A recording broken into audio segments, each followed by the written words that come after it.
Hi viewers, welcome to my channel. ఈరోజు మనం చూసుకుంటే కూటమి ప్రభుత్వం అధికారంలోకి వచ్చిన తర్వాత మెయిన్ గా చూసుకుంటే విశాఖ రైల్వే జోన్ మీద అయితే ఫోకస్ చేయడం జరిగింది. అంటే రీసెంట్ గా కేంద్ర బడ్జెట్ ఏదైతే ఉందో బడ్జెట్ సమావేశాల్లో మనకైతే కొన్ని నిధులు అయితే కేటాయించడం జరిగింది. ఈవెన్ విశాఖ స్టీల్ ప్లాంట్ ప్రైవేటీకరణ ఆపడానికి కూడా ప్రయత్నం చేస్తున్నాం. విశాఖ రైల్వే జోన్ కూడా ఖచ్చితంగా మీకు అయితే కన్ఫర్మేషన్ చేస్తున్నాం, స్థలం కోసం చూస్తున్నాం అనేటట్టయితే సమాచారం ఇవ్వడం అయితే జరిగింది. కానీ రీసెంట్ గా అయితే విశాఖ రైల్వే జోన్ కన్ఫర్మేషన్ ఇచ్చినట్టయితే సెంట్రల్ నుంచి మనకు ఒక సమాచారం అయితే ఉంటుంది. ఖచ్చితంగా రాబోయే రోజుల్లో నెక్స్ట్ 1 year లో దానికి సంబంధించిన స్థలం ఏదైతే ఉందో రైల్వే జోన్ కి అవసరమైన స్థలం ఏదైతే ఉందో ఆ స్థలం అంతా కూడా ఏపీ కూటమి ప్రభుత్వమైనా అంటే టీడీపీ జనసేన బీజేపీ కూటమి ప్రభుత్వం ఏదైతే ఉందో వీళ్ళంతా కూడా విశాఖ రైల్వే జోన్ కి ఎంతైతే స్థలం అవసరం అవుతుందో విశాఖ వైజాగ్ చుట్టుపక్కల ప్రాంతాల్లో ఎక్కడెక్కడైతే మనకి ఖాళీ ప్రదేశాలు ఉన్నాయి అవన్నీ కూడా గ్యాదర్ చేసి ఇన్ని ఎకరాల భూమి అనేది మన సెంట్రల్ గవర్నమెంట్ కి అప్పచెప్పినట్లయితే విశాఖ రైల్వే జోన్ కి అవసరమైన భూమి అంతా కూడా మనం అప్పచెప్పినట్లయితే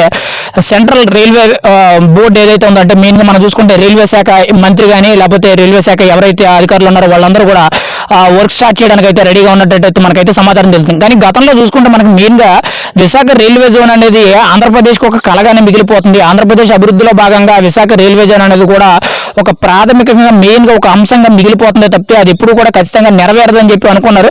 కానీ ఎలక్షన్ టైంలో మెయిన్ గా మనకు చెప్పింది ఏంటంటే కూటమి ప్రభుత్వం అధికారంలోకి వస్తేనే ఆంధ్రప్రదేశ్ అభివృద్ధి చెందుద్దని చెప్పి చెప్పుకోవడం అయితే జరిగింది. ఖచ్చితంగా ఈ రోజు ఆ అభివృద్ధి దిశగా కూటమి ప్రభుత్వం అడుగులు వేస్తుందని అయితే మనం అయితే చెప్పుకోవచ్చు. ఎందుకంటే మెయిన్ గా మనం చూసుకుంటే పోలవరానికి ఏదైతే నిధులైతే సంపూర్ణ మద్దతు కానీ నిధులు కూడా వాళ్ళే ఇస్తామని అయితే చెప్పడం అయితే జరిగింది. అండ్ రెండోది వచ్చేటప్పటికి అమరావతిని పూర్తిగా దాని పూర్తయ్యే వరకు బాధ్యత కూడా వాళ్ళదే. దాదాపు 15,000 కోట్లు అనేవి నిధులు అనేవి కేటాయించినట్లయితే చెప్పడం అయితే జరిగింది. అంటే కూటమి ప్రభుత్వం ఏదైతే మాట ఇచ్చిందో ఆ మాటను నిలబెట్టుకోవడానికి అయితే ఈ రోజు మెయిన్ గా చూసుకుంటే విశాఖ రైల్వే జోనే కానీ లేకపోతే పోలవరం ప్రాజెక్ట్ సంబంధించిన విషయమే కానీ లేకపోతే క్యాపిటల్ అమరావతి కానీ నెక్స్ట్ మెయిన్ గా చూసుకుంటే విశాఖ స్టీల్ ప్లాంట్ ప్రైవేటీకరణ మీద ఆధారపడి ఎంతో మంది గాజువాకలు కానీ లేకపోతే స్టీల్ ప్లాంట్ లో పనిచేస్తున్న ఉద్యోగుల్ని బేస్ చేసుకుని దాన్ని ఆపడానికి అయితే ఎన్నోసార్లు చాలా మంది ఉద్యమాలు చేయడం కూడా జరిగింది. ఖచ్చితంగా మెయిన్ గా దాని మీద కూడా ఫోకస్ చేస్తూ రాబోయే రోజుల్లో దాని మీద కూడా ఒక మంచి నిర్ణయం అనేది కేంద్ర ప్రభుత్వం తీసుకుంటుందని చెప్పి ప్రతి ఒక్కరు ఆశిస్తున్నారు.